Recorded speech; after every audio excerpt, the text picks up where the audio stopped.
Good morning and welcome. I'm Ann Lawrence, chair of the Case Research Foundation, the nonprofit affiliate of NACRA, the North American Case Research Association.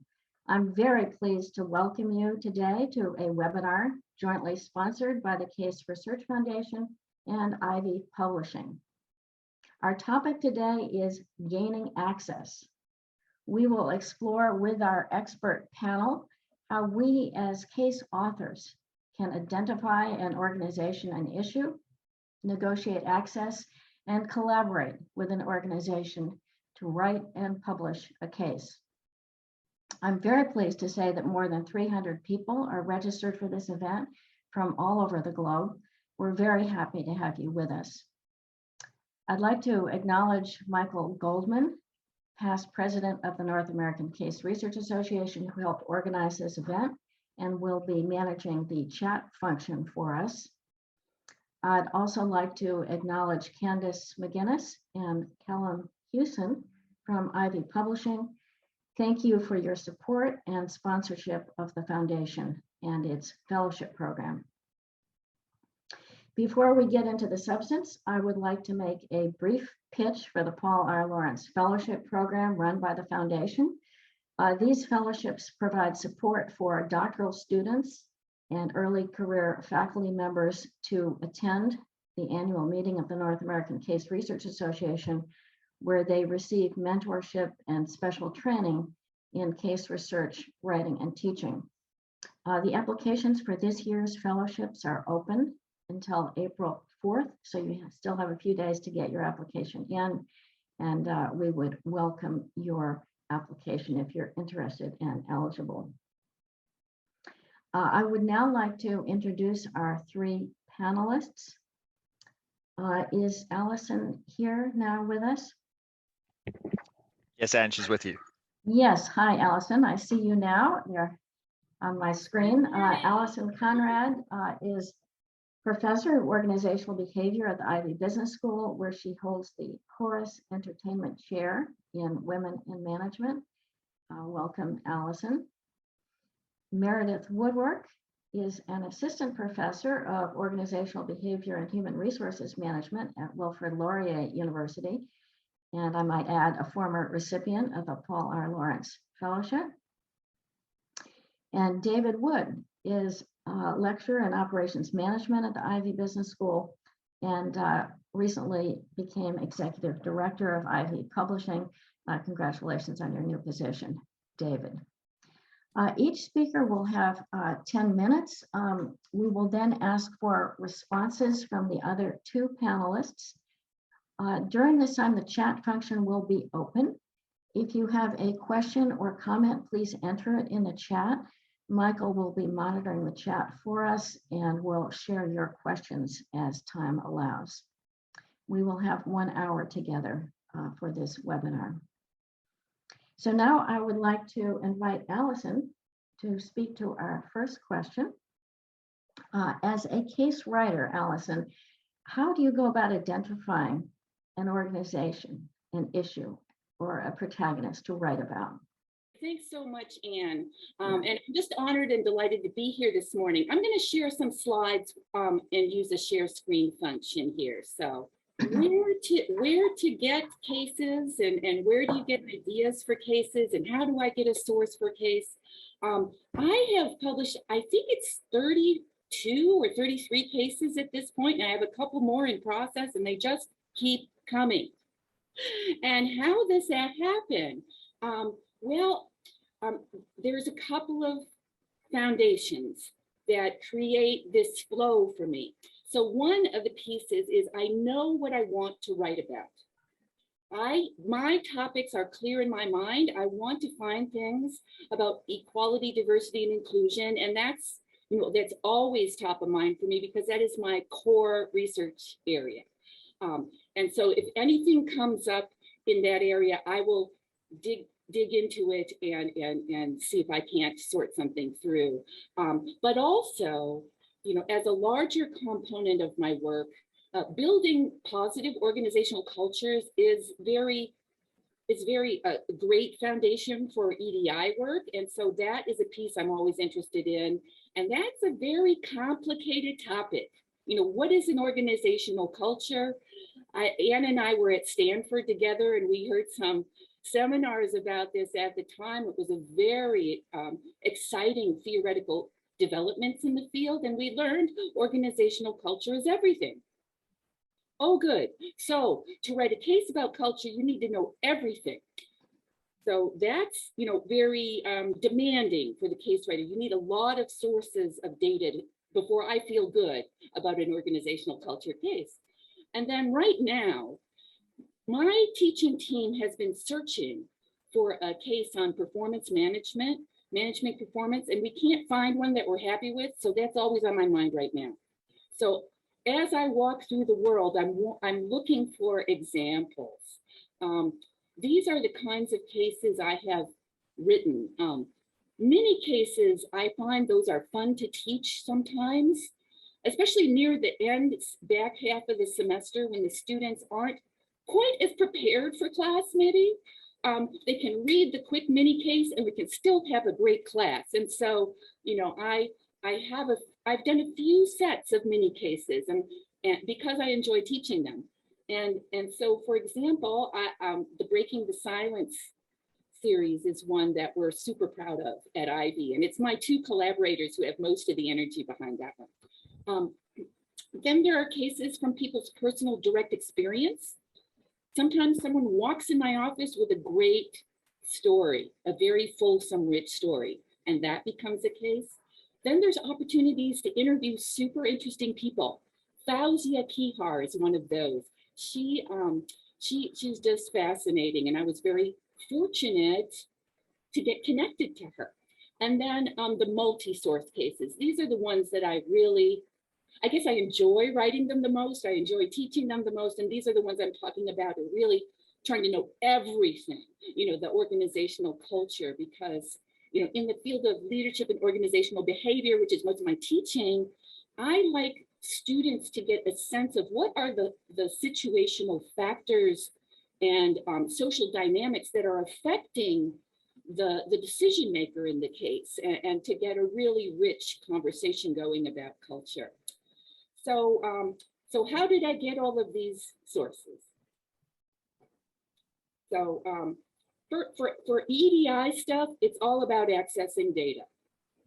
Nobody wants to open their dirty laundry and have you come in and write all about it to teach students. That's not how you get EDI cases. It's always challenging, so I always have to have my ear to the ground. Well, it's much more open these days than it was. This one came up because a group of our alumni in summer 2019 developed a website called Ivey at the Margins. And a number of our students contributed their experiences at the Ivey Business School. And we were quite saddened by this, but not entirely surprised. As a professor for 19 years at the Ivey Business School, people come into my office and I hear about stories like this over and over, and we work very hard, both as faculty and admin, to build a positive community for our students, and we don't have all of the answers. We still don't have all of the answers. And so this is a bunch of data. My two colleagues, Kanina and Karen, and I, we curated and selected 6 of these instances. We didn't only use Ivey instances. At the same time, like a few weeks later, another business school in Canada had a website just like this get put up about their cultural climate. And then, the Harvard Gender Initiative generated a number of instances as well. And so we know this is not limited to the Ivey Business School, but this did give us some sources of data. So we just pow, collected 6 of them and we're off to the races. And this, this one is for free. This is utilized, anyone can use it. Please, if you're interested in this topic of really improving the culture of your school by having students stand up for each other, be positive, and interrupt microaggressions, you can use it for free in your classroom. So that's for everybody, but that's how we sourced it. These were just personal examples. Students from my undergraduate core course came, they would have this amazing summer internship experience, come to me and say they want to write a case. Well, all of my students are honors students. And my experience has been students who want to come and write are good writers. If they do that because they're building on their strength. And so for both of these, it was just a beautiful experience. Shannon, wrote a beautiful case, and I looked at it and said, wow, that's good. And then I handed her an OB textbook. She wrote a beautiful teaching note for it. And I said, wow, that's excellent. That's how much I worked on that case. Shannon's just terrific. And she's a partner now at KPMG, doing great. So Victor Shaw came and took my women in leadership class. And he was upset. He said, well, this Brussels and Bradshaw case makes it sound like there's no place for women in investment banking. And it's not all bad. It can be a good experience too. And I would like to encourage more women to come into investment banking. So can I write a case with you? So what a sweet guy. And so he, again, Victor is a terrific writer. So he wrote this beautiful case, and I said, wow, that's good. And then he wrote a wonderful teaching note, what he wanted me to teach. And I said, that's terrific. And that's about how much work that took. So your students are great sources. Fauzia Kihar is the director of the cluster legal head in the MENA region, Middle Eastern, North Africa region for Citi.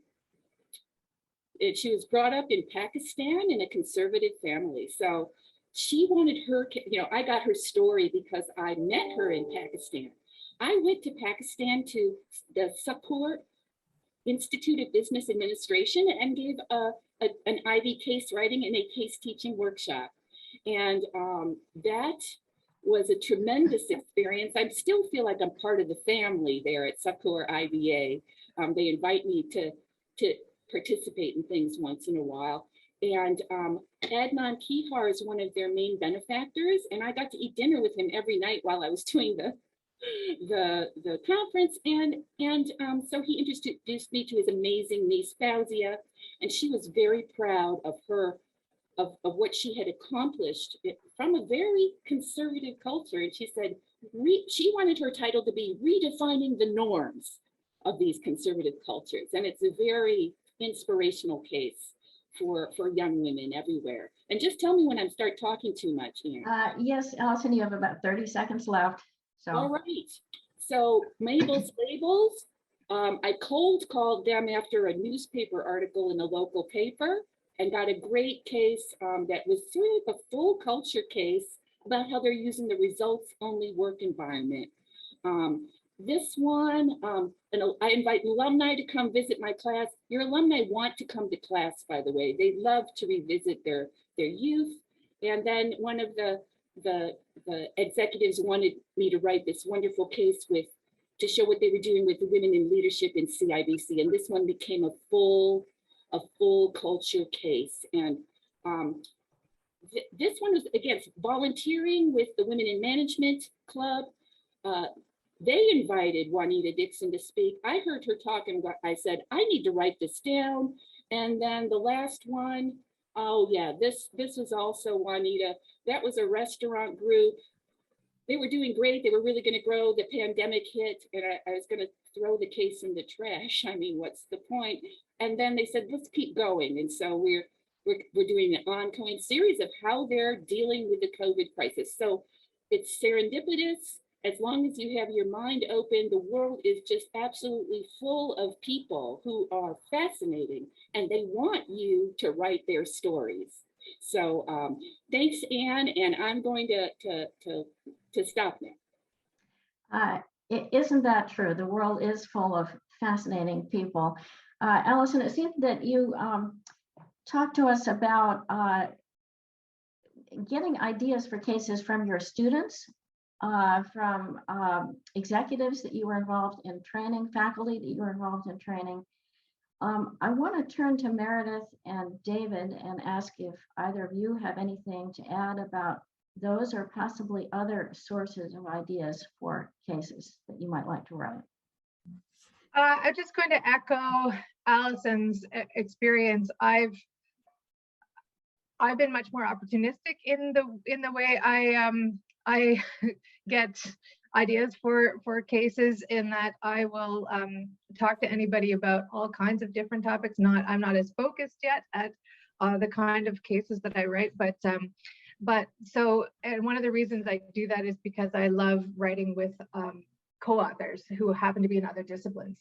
So I have a strategist I work with and a marketer I work with, and so it's really it's fun to be able to source cases that aren't necessarily fully in my discipline, but then to be able to work with others to make it happen.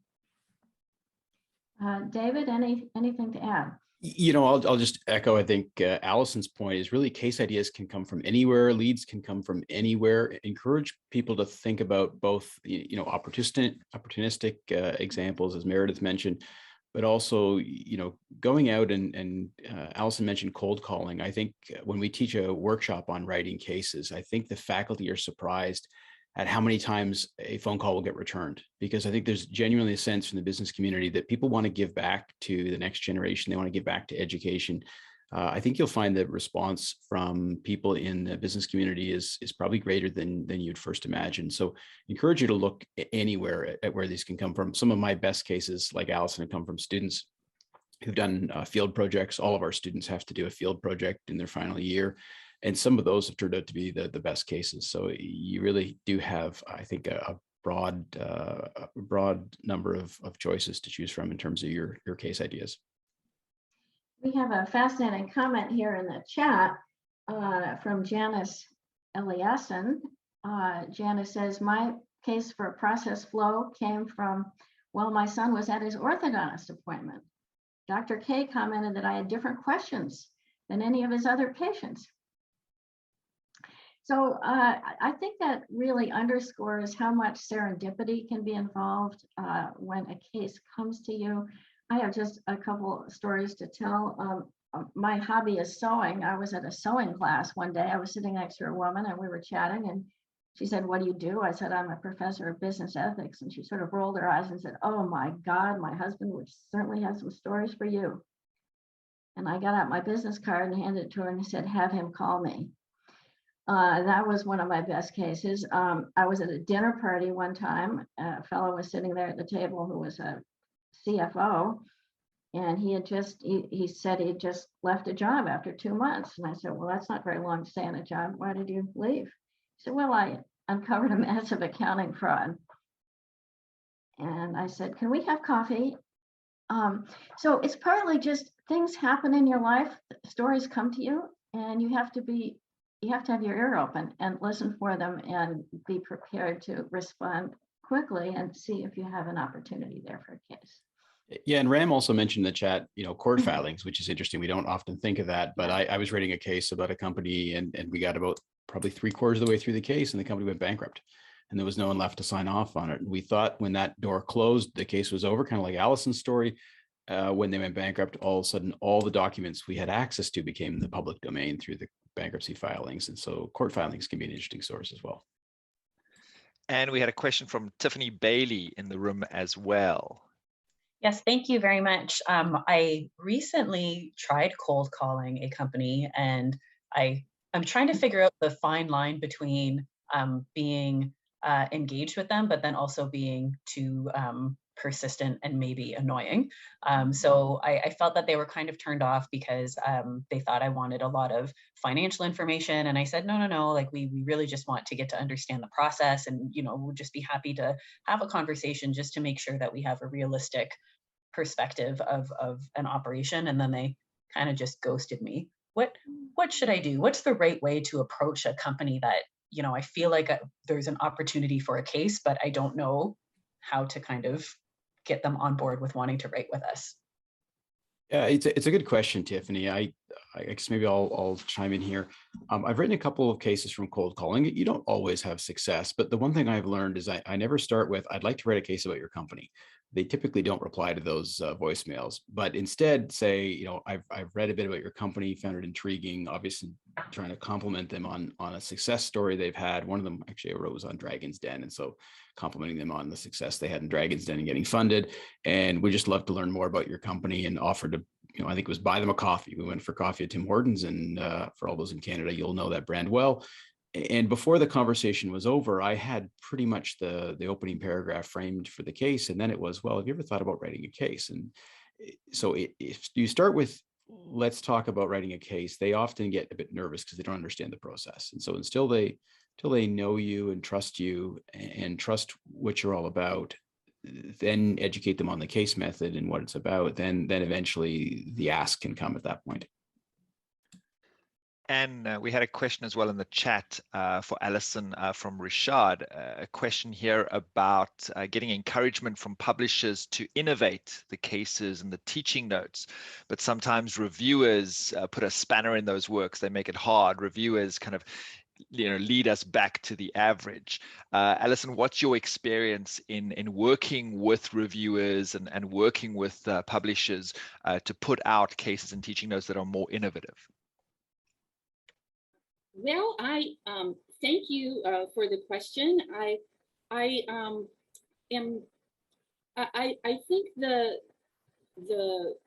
working through the editorial process is always frustrating, you know, because we work so hard on our original draft, and then, you know, to get negative feedback is daunting. You know, it's a lot of extra work, and I think we are in a phase where the standards for case writing have really gotten a lot higher than they were 19 years ago when I first started.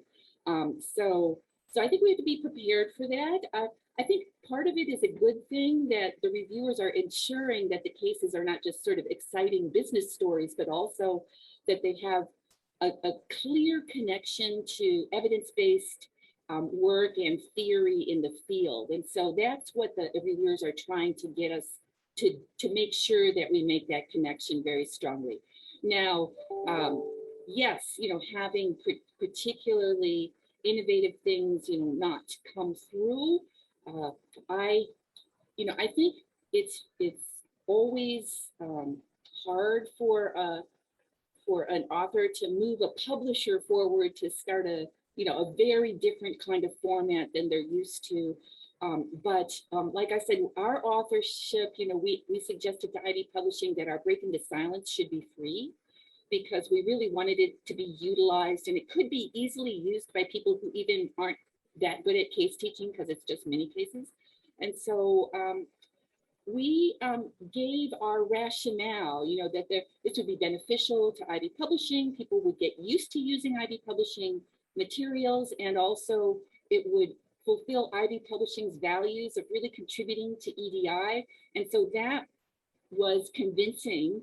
And the leadership at the time, I don't think it was you, David, was very encouraging of us doing that. But I can understand that the reviewing is a process that sometimes we lose good cases because of that. It's not a perfect process. I understand that. Yeah. Thank you, Alison. Thanks for exploring that issue. I'd like to move on now to Meredith, who will be addressing our second question. And I believe Meredith is going to bring up some slides for us. The question to Meredith is, how should we as case writers negotiate access to an organization? David has already begun to address that question, so that's a good lead in for Meredith's remarks. So thank you very much, Alison.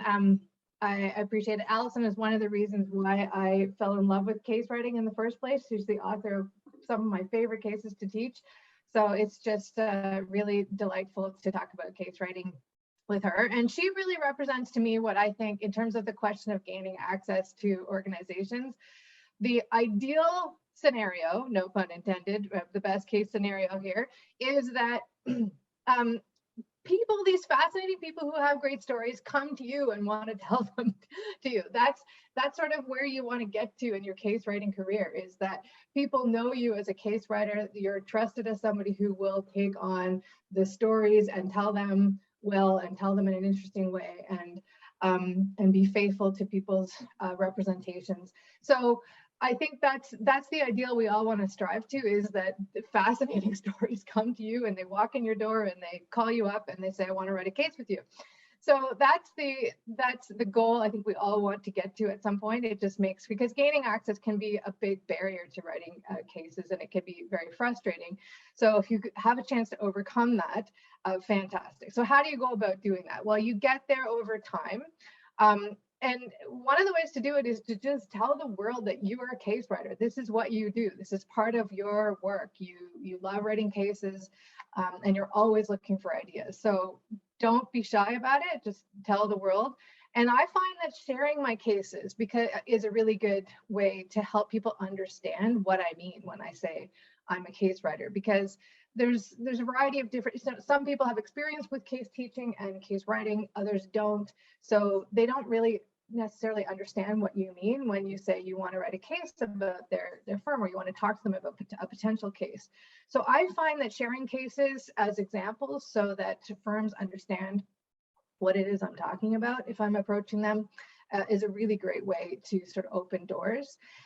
And as I say, so be a case broker. So I am not selective. I will talk to people about cases in all kinds of different domains, because I'm happy to pass on case ideas to other colleagues, other case writers that I know. So even if it's not there isn't an opportunity in my area of expertise, and I don't feel like I'd be able to write a solid teaching note about a particular case, I can either partner up with someone, or I can pass that idea off to someone else and just sort of broker ideas.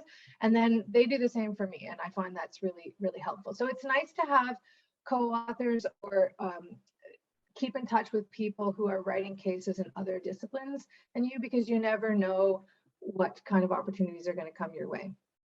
And then, of course, as Allison talked about, introduce your students to case writing. I love writing cases with students. I often get approached to do independent studies with students, MBA students, undergrad students, and my approach is to work a case with them. And it works really well. And that's sort of my area of how I do independent studies, is I write with students on write cases, and it's fantastic.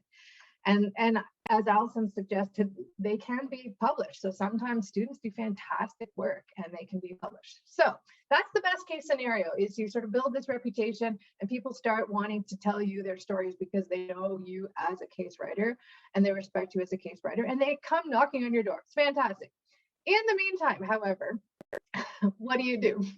So while you're waiting for people to come to you, what can you do? So a couple of things. One is, of course, if you want to write a case about a particular scenario, there's always secondary source cases, which are they're unique. They have their own challenges. But if you are specifically wanting to write a case about this particular firm or about this particular topic, secondary source cases can be a great way to sort of gain access in a different way. And as we talked about, there's lots of different ways of finding that, including the court filings that we just talked about. So don't discount. My message is just don't discount secondary source cases. They can be fantastic ways to write cases. And then you got to think like be entrepreneurial about it. So I call it the bootstrap way of writing cases. You're knocking on your friends and family's doors. My very first case that I got published was I strong-armed my in-laws into letting me write a case about their business. And, you know, it got me started and it gave me an example to pass on to other people that I wanted to work with. So, you know, be shameless about asking friends and families and connections and whatnot. And then ask your broader professional network as well. There's lots of people who have lots of connections that you can work on. So that's pretty obvious. The other thing that might not be so obvious is that sometimes there are, I call them apropos opportunities for the lack of a better term, but sometimes there's specific opportunities that present themselves that are good excuses to knock on a particular person's door, and it sort of helps warm up the connection. So for example, there was a special issue in CRJ on female entrepreneurs. And so my co-author and I used it as an excuse to reach out to some people we didn't know who were female entrepreneurs and say, hey, there's this particular opportunity where we would like to see if there's an opportunity for you to add your voice. And this is why it's important. And it was sort of, it was a good excuse. It was a launching pad for a discussion. So that kind of thing can be really helpful. Things that happen in the news, people who are talking to journalists, for example, they've already shown that they're interested in talking about their story. So following up with those can be really helpful. And then don't discount the cold pitch. Like, don't discount the, cold call. Don't discount the cold email. It's actually really surprising how often people take you up on that, and you never know, you can get really lucky. One of my favorite cases, I reached out to somebody at the Ontario Specialists Association, and it turns out his parents were both academics, and he just loved the idea of having a case, working with me on a case. So, and who knew, right? So you just never know. Don't discount that. You have to kiss a lot of frogs, essentially, in the meantime, right? Until people start knocking on your doors, you got to kiss a lot of frogs, and some of them will work and some of them will not. And that's the way it goes. So how do you close the deal? If you've made a pitch and you've got some interest, how do you close the deal? What I recommend is be really upfront and really clear about the process that you're going to go through, and what it is that you do need and what it is that you don't need. Because there are fears about, I'm going to have to disclose all sorts of things that I'm not comfortable with, that sort of thing. So make it clear to people what the process is going to be and what your needs are. And that's particularly true if you're in a journal with a strict review process. People need to understand that this is going to take months, and I'm going to have to come back to you later on for more data because reviewers might need it. So managing their expectations up front and being really clear about that is really important. Provide examples to illustrate what does a case look like. What are some of the cases that you've written? I just find it gives people a lot of comfort about what it is they're getting into.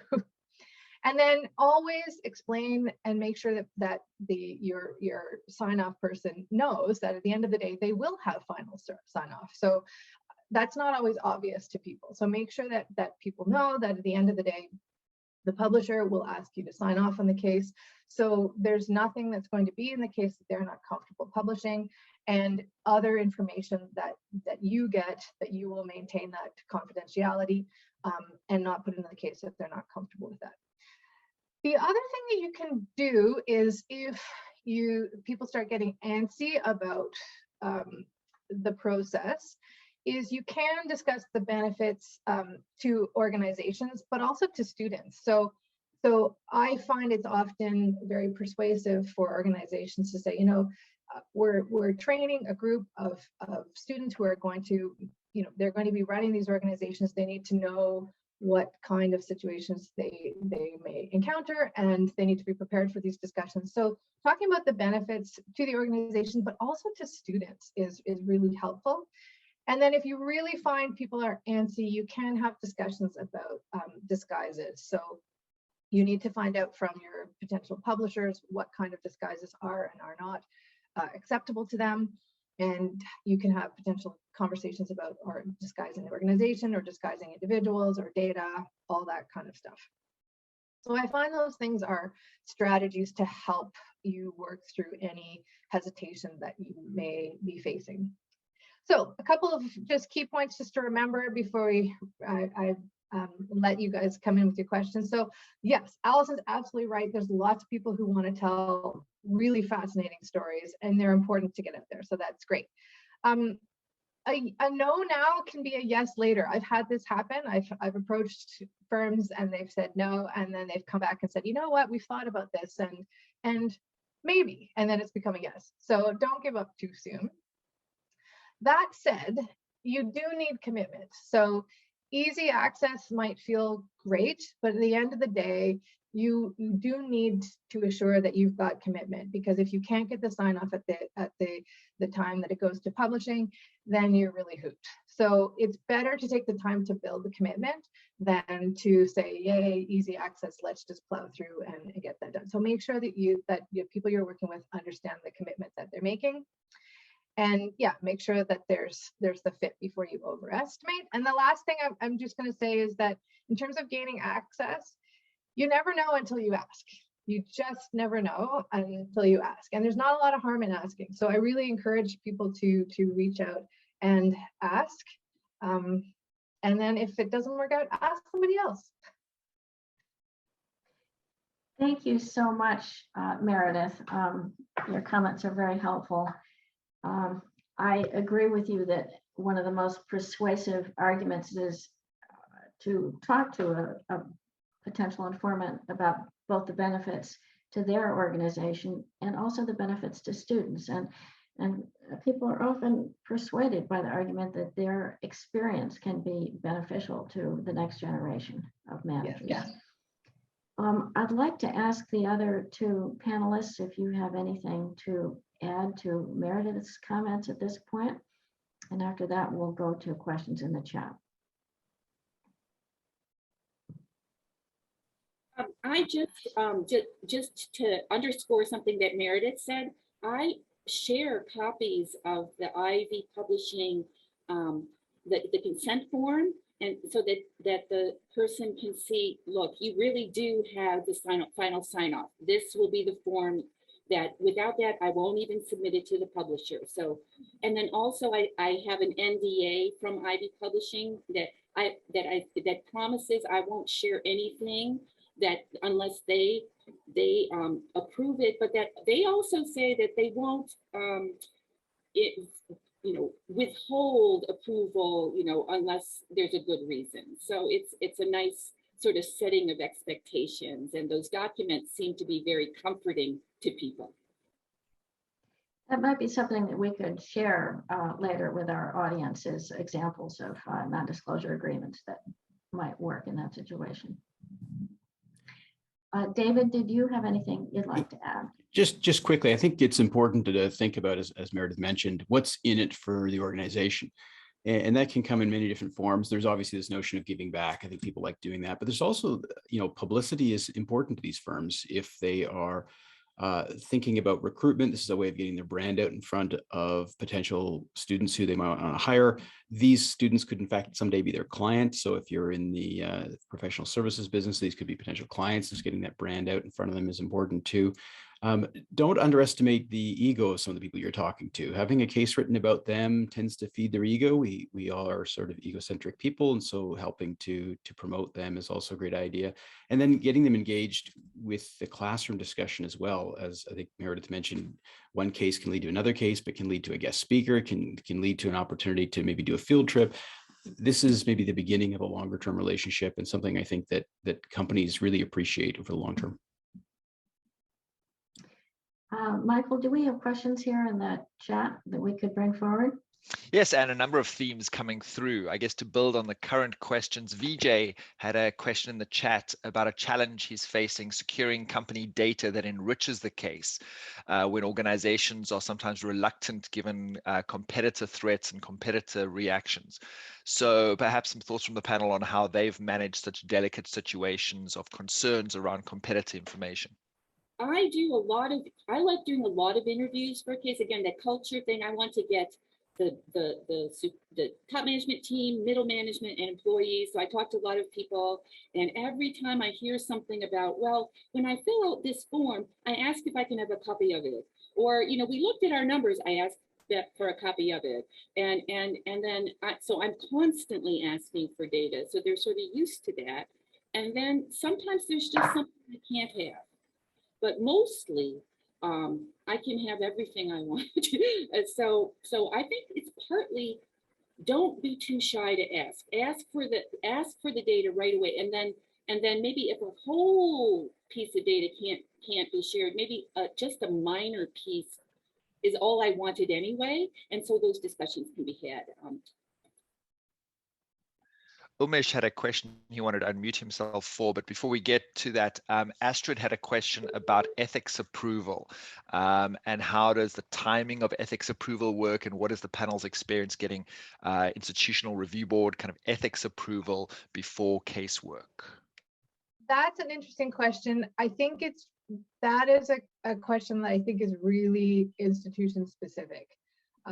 It depends on how your institution treats case writing, whether or not it needs to go through a shortened IRB process or a full IRB process. Different institutions look at it different ways. So I would recommend finding out clearly from your institution before you start what their expectations are. I can't give you a general comment on that because it just varies very broadly. At this point, my institution does not require me to do an IRB before doing case research.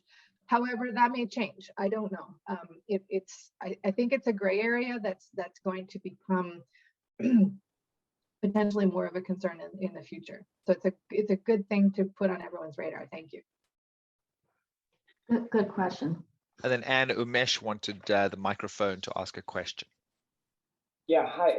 Thanks everyone for the insights. My question is somewhere falling between this category of many cases in anecdotes and cases written from personal experience. Now, what if we want to write something which has happened around 8 years back? Now it is turned into an anecdote, but as you reflect on that, that has some key learnings for today's organizations and our students.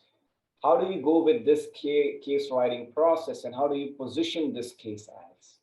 So anecdotal cases and cases of general experience are very difficult to publish for obvious reasons, but they can still be a useful tool in terms of your teaching. You're limited in terms of the publication outlet though. And so you're probably looking at a case that you might use for your own purposes in class, but not really a publishable product. You know, they can be useful, but they're probably not something you want to focus on publishing. Instead, for publishing, I would focus on really primarily field research or field-based cases. We've talked a bit about secondary source cases. They can be effective as well. They have some challenges, as already mentioned. And they tend to, in my own personal opinion, they tend to miss some of the emotion that you tend to get out of a field-based case. You know, I tell my students often, these cases that I write are real, the cases we teach are real. I can't write fiction this well. I mean, the things that happen in the real world are far more fascinating than what I could come up with my own creativity. And so it's important that we focus on what are real cases, although they may be disguised to protect the innocent. They are real, and they're all based on our research that we've done, either field-based or secondary sources. Did that help answer your question, Umesh? Sure. Thanks a lot. Thanks for your question, Umesh. I'd like to move on now to our third and final topic. My question for David. The final question really speaks to building a relationship with our informants or protagonists that we interview. How do we prepare the protagonist and the rest of the organization for the writing and publication of the case? Yeah, thanks very much, Anne, and thank you to everyone for joining us today. I'm going to pick up a bit where Meredith left off, because I think, you know, it really starts with, as she mentioned, the transparency and making sure that your role is clear. I think the first point to mention is that your role is as a researcher. It's not as a consultant. And I think sometimes firms think, oh, you're going to come in and help me solve my problems. No, that's not my job. My job is to be very objective and to step back and to really understand and observe the situation so that I can write a product that is there to help educate my students. Now, at times I have shared some of my analysis with the people that I've worked with, but not in a consultative capacity, more in just a sharing of information. But the implications, my opinions in that are reserved for the teaching note, and I never share the teaching note with the company. That's not required. Instead, it is just the case that they're releasing, not the teaching note. So we start there with the notion that we are really there as researchers, not as consultants. And I think that's important. From there, it's all about trust. And this relationship you build with the protagonist, or maybe just be the organization, is important, because you'll find as time goes on, they tend to be sources for future cases. They might be sources for guest speakers. They might be sources, as I mentioned, I teach operations. So field trips are always important if it happens to be a local company. And so establishing trust is the first part. I think this is kind of where Meredith was talking about. that first interview you have, and as I mentioned to Tiffany, this may not even be, I want to interview you for a case. It may be, I want to have a conversation. And so it's all about making sure that they understand who you are, where you come from, what you're all about, and understand your institution too. What is your institution all about? For Ivey, we're really about real world learning. And so we want to make sure we understand how business happens in the real world. We want to explain the case writing process, but we can do that either at the beginning or at the end of this first meeting. I know the title says interview, but I'll call it our first meeting. The most important part here is you're establishing credibility and an assurance of confidentiality. Everything that the company shares with me is confidential. It remains their property until they sign that release. And so until that release is signed, to the question of how do I get access to the information, the first thing you tell them, it's your information. By giving it to me, you're not giving me permission to publish it. You're just giving me permission to review it and to read it. And nothing that you give me will be used in the case until we both agreed on how that's going to be used. The next part's pretty easy, is I just want them to tell me about what's going on in their world. Tell me about a current issue, challenge, decision that you've recently made or are currently facing. And it's just it's a conversation, right? What was the decision? What were the alternatives? Why would this come about? What's really happening? You want to get them to talk as much as possible. And then finally, there's a conclusion. And that first step can just be, what a fascinating story. This would make a great opportunity for my students to learn from what you've done here. I'd love to write a case about it. Let me tell you a bit about the next steps. And the next steps could include a non-disclosure agreement. I always make that available to the companies I work with if they want it. The fact that I offer often puts it right off the table. They don't need it. They just are glad that I'm willing to make that offer. And typically, if they want it signed, usually they'll use their own anyway. Some lawyer will get involved.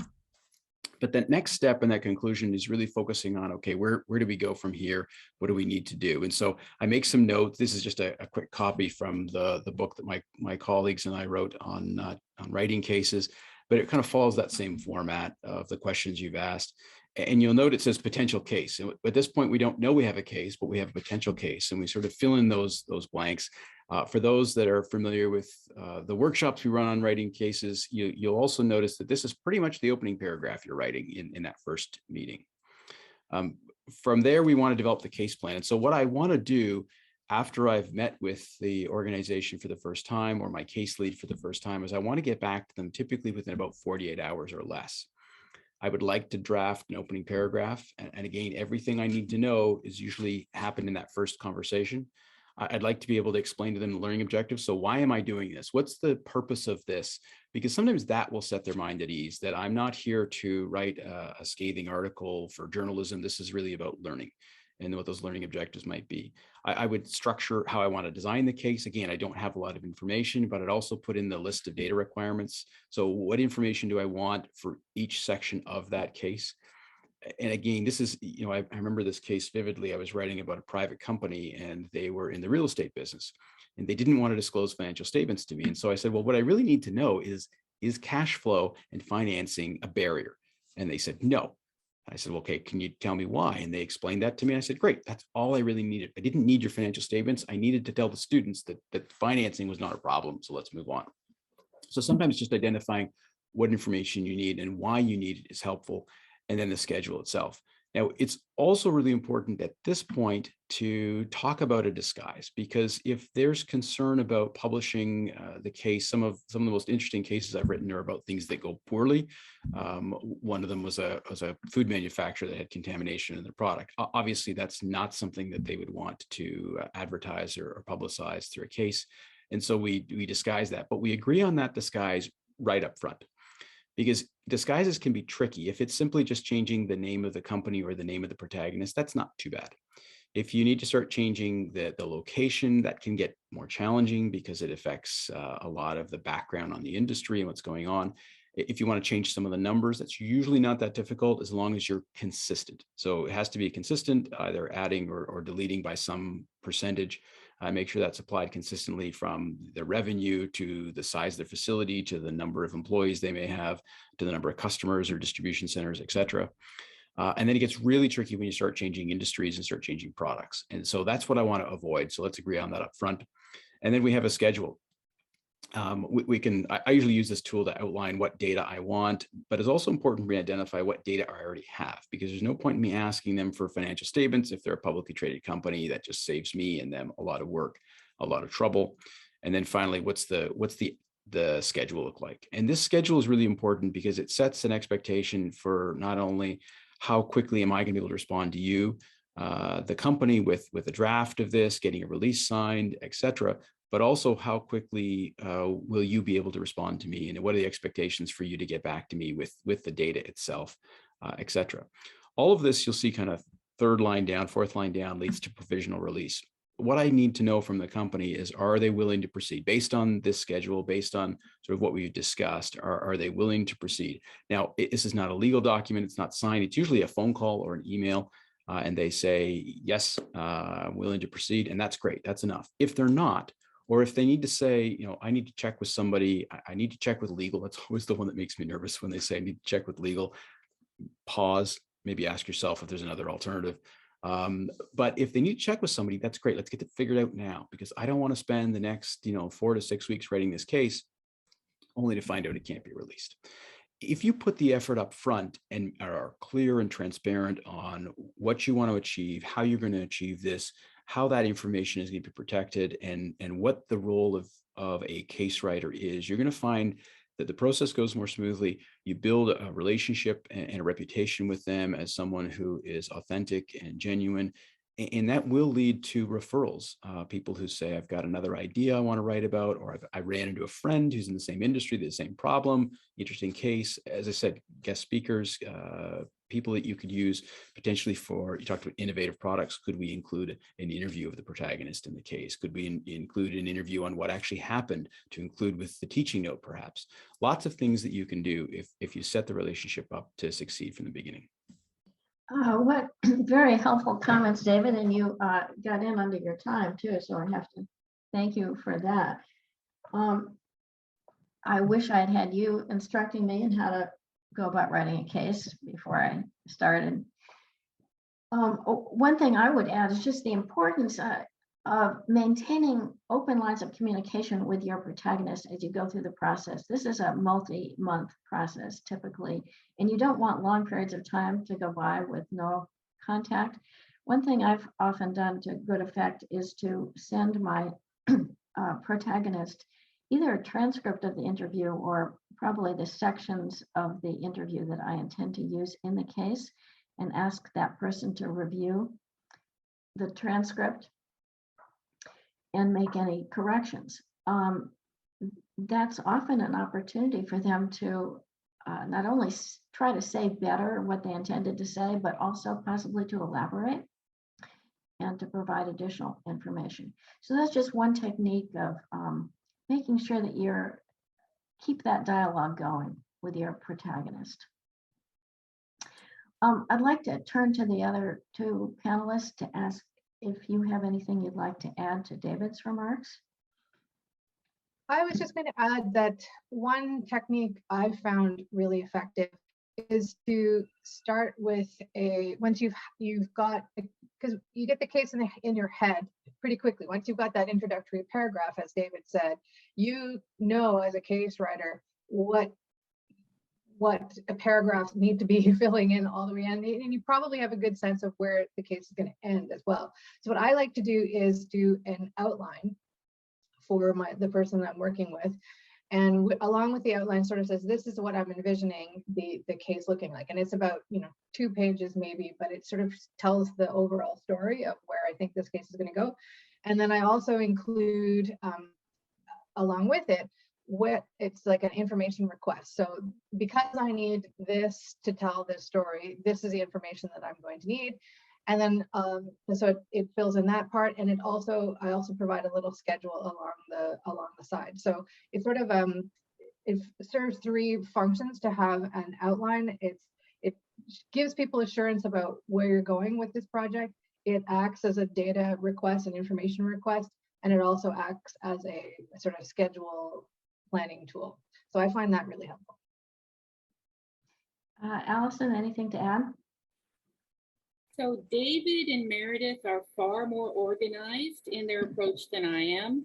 I usually don't know where the case is going to go when I'm doing my interviews. I am seeking critical incidents through those interviews and then pouncing on them. So actually, I don't even develop an outline until after the first set of interviews because I don't know what I'm going to say. So I'm much more in the role of discovery as I'm collecting my data to see what narrative can I develop out of this as the data comes to me. And so that is a possibility as well. So I just want, for those people who are like me and think differently, that's a possibility as well. I set up my process very clearly, but I can't set up my content up front. Very helpful. Thank you, Allison. Michael, we just have a couple minutes left, but do we have any other questions coming through the chat? Yes, and two questions that haven't been touched on as yet. The one from Shima about interesting problems that are focused on work engagement and perhaps not management decision making. So there isn't a very clear organizational context for the case. It's more at the individual level around something like work engagement. And so any thoughts from the panel on that? And then a second question from Joshua, perhaps for David, but all of us, around quantifying the impact of our case work. So number of students reached, the tricky issue of citations, copies purchased. How do we think about impact? Allison, do you want to address the question about individual level cases? Sure. I could imagine a series of mini cases about workplace engagement where you'd have like 6 different people or 3 different people talking about their different levels of engagement and describing, their own intrapersonal, that deep in interviews, getting the intrapersonal information, but also what are they noticing again in their systems and processes and situation in their environment, the people. I could imagine I could do a lot in class with that. What would you need from your leader? If you were leading this person, what would you do? What if this person was on a team? How would you integrate them better, et cetera, et cetera? So it seems to me that sort of bottom level of the pyramid perspective is critically important. That's the real climate and culture of the firm, really. So I could see it. I'm not sure what the question was, if we're interested in that level of experience, but yes, I would be super interested in that level of experience as an instructor. And David, do you want to briefly address the issue of how we quantify the impact of a case? Sure. I think impact is best defined, at least quantified, from the number of cases that are sold. And so we do provide reports to our authors on the number of cases sold. There is some information that we can get also on geographically how broad that case has been used in different geographies to get some sense of scope as well. Although I will say sales are not always representative of the quality, where we have some excellent cases that have a very unique application that don't necessarily speak to the quality with simply looking at the number of cases that are sold. But that's at least a good way to measure the impact. We are now at the top of the hour and we need to close our conversation. I want to thank the 3 panelists for a fascinating discussion today and just underscore what Allison has said, that the world is full of fascinating people who want to tell us their stories. And I'd like to thank Ivey Publishing for partnering with the Case Research Foundation and with NACRA to advance our common interests in excellence in case writing, research, and teaching. So thank you all very much. We hope to get back to you with questions that were not answered. And again, this session has been recorded and we will make it available to you. Have a great day, everyone, and thank you so much for joining us.